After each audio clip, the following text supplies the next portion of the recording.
후보자의 퇴직 공직자 업무 내역서 관련 자료 요구에 대해서 말씀드리겠습니다.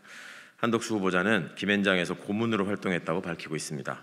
그러나 법률사무소에 고문이란 법률적인 지위는 없습니다. 변호사법에 의하면 변호사는 법률사무소에 사무직원을 둘 수 있다고만 되어 있습니다. 서울변호사회도 직위나 명칭 여하를 불문하고 전직 고위공무원 등을 영입하는 경우에는 변호사가 아닌 이상 변호사를 보조하여 법률사무를 처리하는 사무직원이라고 명백히 규정하고 지방변호사회에 사무직원으로 등록해야 한다고 밝히고 있습니다. 한덕수 후보자와 김앤장은 후보자의 법적 지위가 무엇이었는지, 지방변호사회에 사무직원으로 등록은 했는지, 어떤 근거와 기준으로 전관 판검사의 고문료를 크게 웃도는 고액의 고문료를 지급했는지 밝혀야 합니다. 국민의 63%가 한 후보자에게 지급된 자문료는 부적절하다고 판단했습니다. 고액의 고문료를 받으며 후보자가 김앤장에서 활동한 내역이 무엇인지 소명해야 합니다. 외국 회사들의 국내 투자를 설득하는 일을 했다는 모호한 설명으로 그칠 일이 아닙니다. 회전문을 2번이나 돌아서 다시 국무총리직을 맡겠다는 후보자로서 클라이언트의 이익이 아닌 국익을 위해 일을 할 수 있는 자격이 있는지, 이해 충돌의 소지는 없는지 국민의 판단을 받아야 합니다. 이미 현행법에서는 퇴직 공직자가 김앤장과 같은 법률사무소에 취업했을 경우 관여 사건, 업무 활동 내역, 진행 상황 및 처리 결과를 포함한 업무 내역서를 매년 각 변호사회에 제출해야 합니다. 후보자가 법률사무소에 사무직원으로 등록되었고 김앤장의 업무 내역서를 제출했다면 이미 존재하는 자료를 국회의 요구에 따라 제출하면 될 일입니다. 법인카드 사용 내역도 신속히 제출하기 바랍니다. 법인카드의 사적 유용 의혹을 제기한 언론에 후보자는 규정에 어긋나게 사용한 적이 없다고 밝힌 만큼 제출을 주저할 이유는 없을 것입니다. 둘째, 론스타가 우리 정부를 상대로 제기한 ISDS 중재 신청과 관련한 자료 요구입니다. 잘 알고 계시듯이 론스타는 외환은행 매각 차익 2조 9천억 원, 배당 수익 1조 7천억 원 등 총 4조 6천억 원 규모의 이익을 취한 대표적인 먹튀 자본입니다.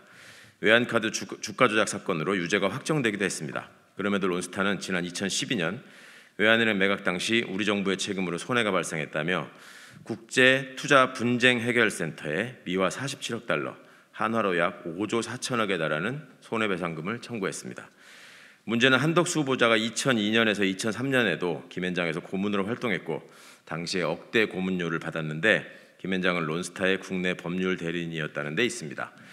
더욱 놀라운 사실은 한덕수 후보자가 2015년 5월 미국 워싱턴에서 열린 ISD 중재 심리에 정부 측 증인으로 참석했다는 내용이 언론을 통해 보도된 것입니다. 론스타의 국내 법률 대리인인 김앤장의 고문을 역임한 그가 정부 측 증인으로 참여했다면 명백한 이해 충돌이 아닐 수 없습니다. 한덕수 후보자는 해당 보도가 사실인지, 실제로 정부 측 증인으로 ISD 중재 심리에 참여한 사실이 있는지, 참여했다면 어떤 내용으로 발언했는지 국민 앞에 소상히 밝혀야 합니다. 셋째, 배우자의 미술품 판매처 관련 자료 요구입니다. 한 후보자의 배우자의 예금 보유액은 지난 10년간 약 9억 원이 증가했습니다. 인사청문회 제출 자료에 직업을 가사라고 제출한 배우자가 10년에 한 번꼴로 개인전을 개최하여 얻은 재산이라고는 지나치게 많이 들었습니다. KBS의 취재로 2012년 개인전에서 작품 6점을 판매했고 2014년에도 1점을 판매한 것으로 드러났습니다. 또 후보자의 배우자는 경향신문 기자에게 2012년 개인전에서 효성그룹과 부영주택의 작품을 판매했다고 밝혔습니다. 그런데 청문회 준비단은 구매자는 고객 정보라 밝힐 수 없고 그림 판매액을 밝힐 수 없다고 답변하며 자료 제출을 회피하고 있습니다. 후보자는 배우자가 2012년과 2021년 개인 전시회에서 작품을 누구에게 얼마에 매도했고 그에 상응하는 신고를 했는지, 작품의 판매 과정에서 한 후보자의 지위가 영향을 미친 것은 없는지 빠짐없이 밝혀주시기 바랍니다. 한 후보자에게 거듭 촉구합니다. 우리 국민은 한 후보자가 국익을 우선하는 고위공직자 출신인지 사익만을 추구하는 로비스트 출신인지 물을 자격이 있습니다.